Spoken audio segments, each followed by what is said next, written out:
Kaya yan yung binhi natin ng Lab 77.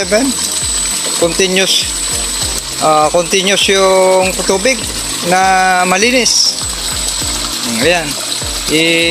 Mga alas 2 pa yan iaangat. Tapos lalagay sa sako na manipis din.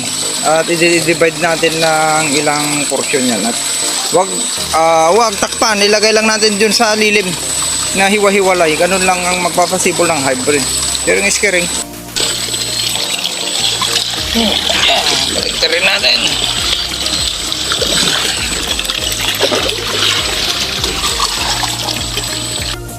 Nakasibol na, ilang oras pa lang.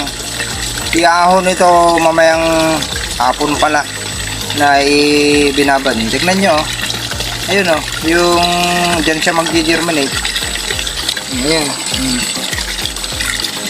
Ganun lang, kabilis magpasibol. Lalo yan, continuous running water. Yan, lamig. Ayan, okay. Ang ganda, yan magbabad dito sa farm dahil meron tayong solar continuous. Nyo, sumibol na, sisibol na. Ito yung Lab 77. Okay.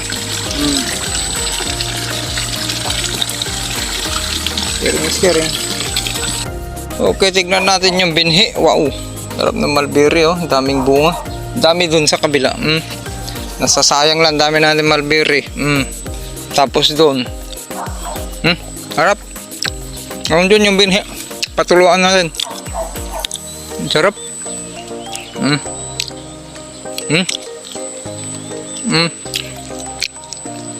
Fresh from the farm.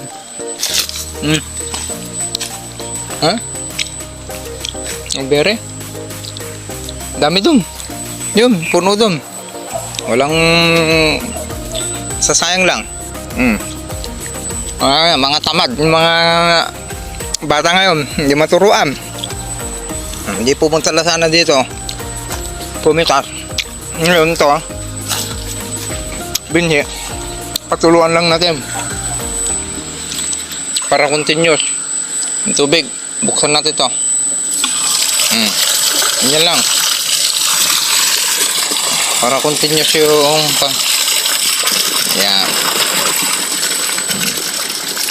Yan. Para hindi iinit yung binhi natin.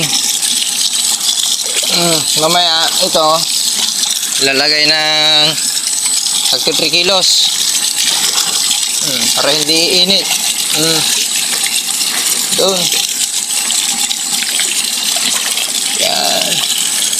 Kuha tayo ng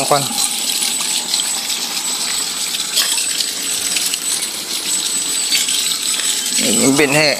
Mamaya pa yan, mga alas 2 na ikon yan. Yan, ganyan lang.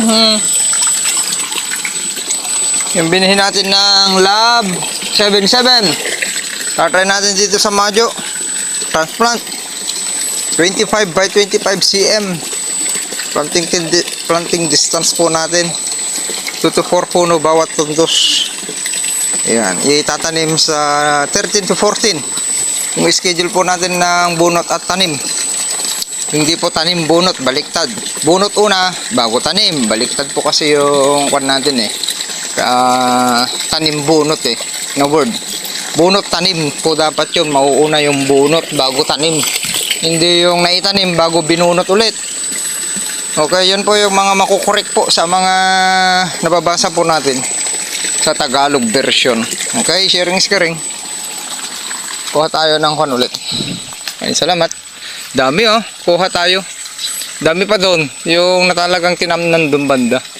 Dito tayo ngayon sa Majo Farm. Papaharvest natin ito. Ito ang isang butas dito. Need na ma-harvest ito.